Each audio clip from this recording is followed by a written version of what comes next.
Israel has taken the war straight into the heart of the Lebanese capital for the first time since the Trump-brokered ceasefire came into effect on the 17th of April. Israeli warplanes struck Beirut, targeting a top Hezbollah commander in a deadly attack that signals a major escalation in the conflict.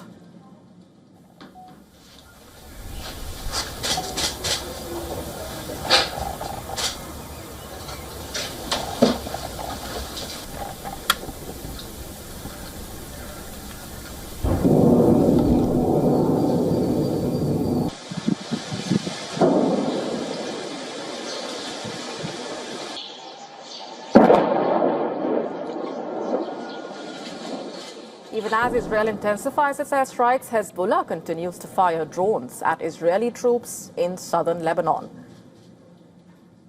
The truce now appears to be hanging by a thread, basically, as the two sides expand their operations. A senior commander of Hezbollah's elite Radwan force was killed in the Israeli strike.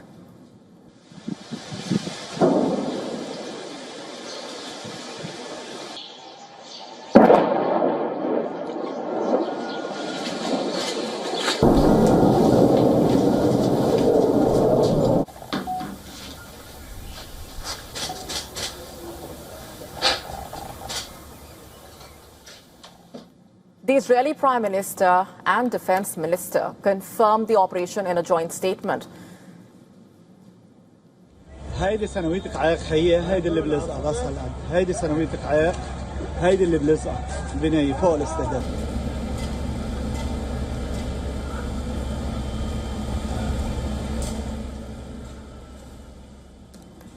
Israeli warplanes targeted Beirut's southern suburbs, an area known as a Hezbollah stronghold, and reports say the strike hit an apartment where Radwan force leaders were holding a meeting. This force is reportedly Hezbollah's most capable and best trained combat unit. In fact, surveillance cameras in Beirut captured the moment the missile hit the building in the Lebanese capital. Take a look.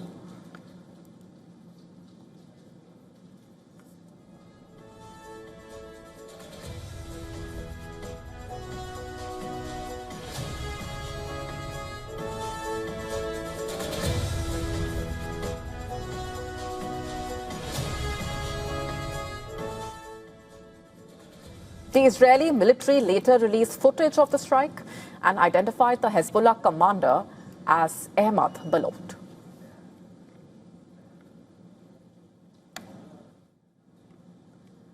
The rescue team searched through the collapsed building after the attack as the residents gathered around the rubble.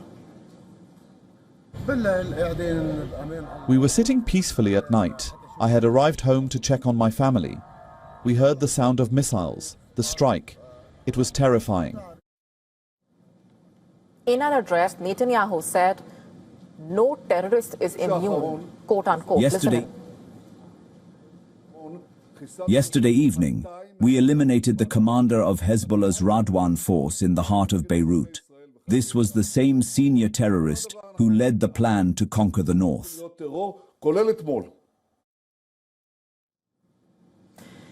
Beirut had not faced Israeli attacks since the 8th of April, when large-scale airstrikes across Lebanon, remember, killed more than 350 people. Since the ceasefire, Israel has continued to strike targets primarily in southern Lebanon, while Hezbollah has responded with drone and rocket attacks on Israeli forces. Hezbollah has now released video footage claimed to show a drone attack on an Israeli glider control system in southern Lebanon. The drone appeared to bypass Israel's anti-UAV defenses before hitting its target.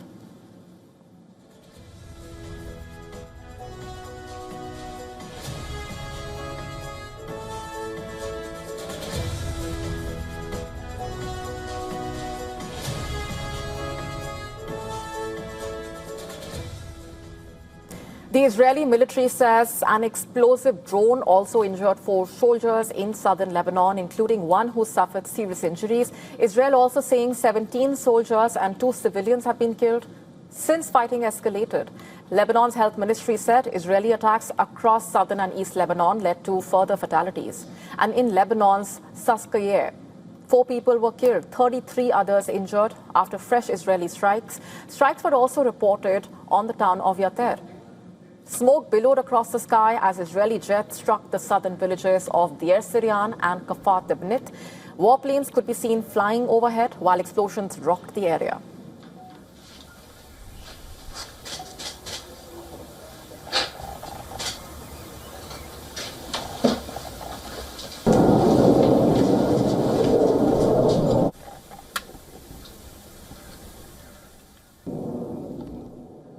Smoke also rose over Nabatea after another round of Israeli airstrikes targeted southern Lebanon. Israeli strikes on Lebanon have killed more than 2,700 people, remember, and displaced more than 1 million since the 2nd of March. Meanwhile, the Israeli military is saying it is investigating an Israeli soldier who was photographed reportedly smoking next to a statue of the Virgin Mary and placing a cigarette in the statue's mouth in southern Lebanon, allegedly. The image was reportedly taken in the Christian village of the Beirut. Last month itself, another Israeli soldier was photographed striking a statue of Jesus with a sledgehammer in the same village, reportedly. The Israel Defense Forces saying they view the incident with utmost severity, saying the soldier's actions do not represent the values of the Israeli military.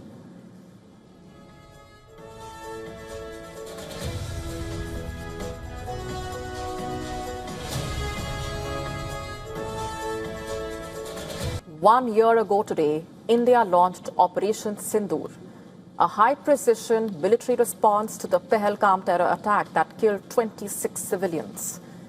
In just 88 hours, India targeted terror camps in an assertive security doctrine built on speed as well as precision.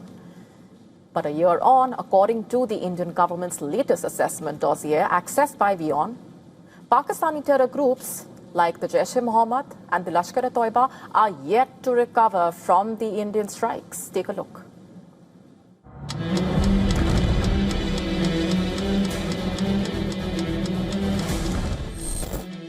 7th May 2025,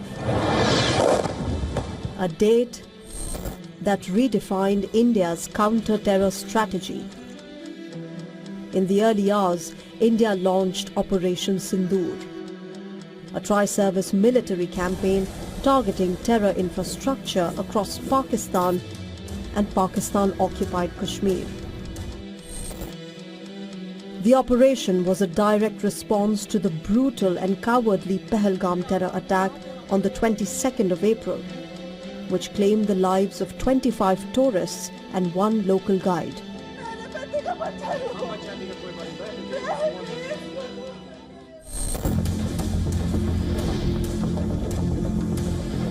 India's Operation Synindhur was calculated and precise. 9 terror hubs were targeted with pinpoint accuracy, aimed at dismantling the networks of Jaish-e-Mohammed, Lashkar-e-Taiba and Hizbul Mujahideen, while ensuring minimal civilian damage. Among the key targets were Jaish-e-Mohammed's headquarters in Bahawalpur, Lashkar-e-Taiba facilities in Muridke and Muzaffarabad, and multiple Hizbul Mujahideen locations. India also eliminated several high-value terror operatives, including those linked to the IC-814 hijacking and the Pulwama terror attack. But Operation Synindhur did not stop at terror camps.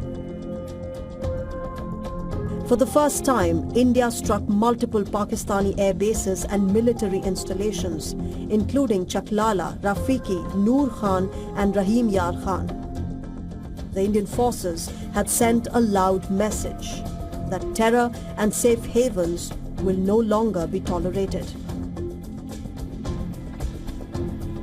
Pakistan responded with a swarm of drones and missiles targeting Indian cities along the Western Front. But India's multi-layered air defense network, powered by defense indigenous technology and advanced S-400 air defense systems, successfully intercepted the attacks. The operation also showcased the power of the air-launched BrahMos supersonic cruise missile. which emerged as a game changer in modern precision warfare. Just 88 hours after the first strike, Pakistan's DGMO reached out to India seeking a ceasefire, marking the end of a 4-day conflict that reshaped South Asian security dynamics. Operation is still going on means making preparations and the preparations that are going on. We have imbibed some lessons during Operation Synindhur, and because of those lessons, we thought that we need to make some changes. Therefore, the operation will remain in progress for as long as it is required. Beyond the battlefield, Operation Synindhur also marked a diplomatic and strategic turning point. By striking the terror hubs in the heart of Pakistan using long-range precision weapons, India effectively called the bluff on Pakistan's nuclear blackmail. In the aftermath of the Pahalgam attack, India suspended the Indus Waters Treaty, making it clear that terror and cooperation cannot go hand in hand. Most major nations backed New Delhi's right to self-defense. On the anniversary of the operation today, Prime Minister Narendra Modi changed his social media display picture to a special Operation Synindhur emblem. 1 year later, the lessons of Operation Synindhur continue to shape India's military modernization. The armed forces are now focusing on next-generation indigenous air defense systems. Struck and decimated their 9 terrorist camps on the 7th of May. Proof is there for everybody to see. The hard facts and the ground reality is that we struck 11 of their airfields. The ground reality is that we destroyed 13 of their aircraft, either on ground or in the air, including one high-value airborne asset at a record distance of 300 kilometers plus. We are also working our indigenous systems like Kusha, which you would be aware of, and our DRDO is working on that, and which we hope that it will be available to us in near future. As I said, the Honorable Prime Minister has already conveyed the direction for Sudarshan Chakra, so we are working towards that. From the strikes on terror camps to the assertion of a new security doctrine, Operation Synindhur will always be remembered as a major example of India's precision strike capabilities. Bureau Report, WION World is One.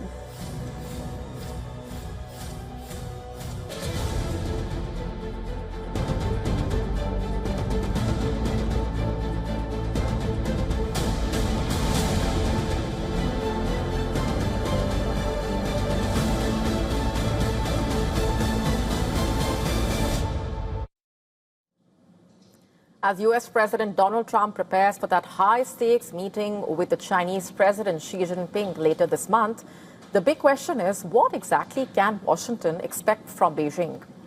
The upcoming meeting will be Trump's first visit to China, remember, in 8 years, and comes at a time when the world's 2 largest economies are trying to manage the deep trade, technology, and geopolitical tensions, even as they look for areas of possible cooperation. The 2 sides, in fact, appear to be working towards a broader trade understanding. On the surface, Washington wants Beijing to significantly boost purchases of American goods like soybeans, beef, poultry, even energy products, and Boeing aircraft, reportedly. One of the key proposals on the table is a possible Chinese commitment to buy 25 million metric tons of US soybeans annually for the next 3 years. And there are also reports of a massive Boeing deal under discussion for 500 Boeing 737 MAX jets, along with wide-body aircraft, also reportedly being discussed. This deal that has been stalled for years amid US-China strategic tensions. For Donald Trump, such agreements would offer a major economic and political win, in a way, ahead of the US midterm elections. But at the same time, China is expected to demand significant concessions in return. China wants the US to ease restrictions on advanced semiconductor exports and chip-making equipment, Curbs, remember, that have become central to Washington's efforts to limit China's technological rise as well. At the same time, the US is pushing China to relax controls on rare earth exports and critical minerals. These materials are essential for American automotive, defense, and aerospace industries. But beyond trade, there is a much bigger strategic issue driving these talks. US sanctions on Chinese refiners accused of buying Iranian oil. Washington has recently sanctioned several Chinese refining companies as part of a broader campaign to cut off Iran's oil revenues. And the US has also warned Chinese banks that they could face secondary sanctions if they continue supporting transactions linked to Iranian crude. In fact, the US Treasury Secretary confirmed that letters were sent to Chinese banks warning about the risks of dealing with sanctioned entities reportedly, and that appears to have triggered a careful balancing act in Beijing.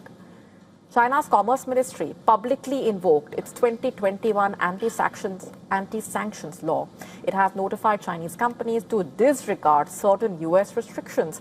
Reports suggest China's financial regulator quietly asked major banks to halt fresh lending to some of the targeted refiners. And this contradiction from Beijing is significant. On one hand, you see, Beijing is projecting defiance against what it calls unjustified US sanctions.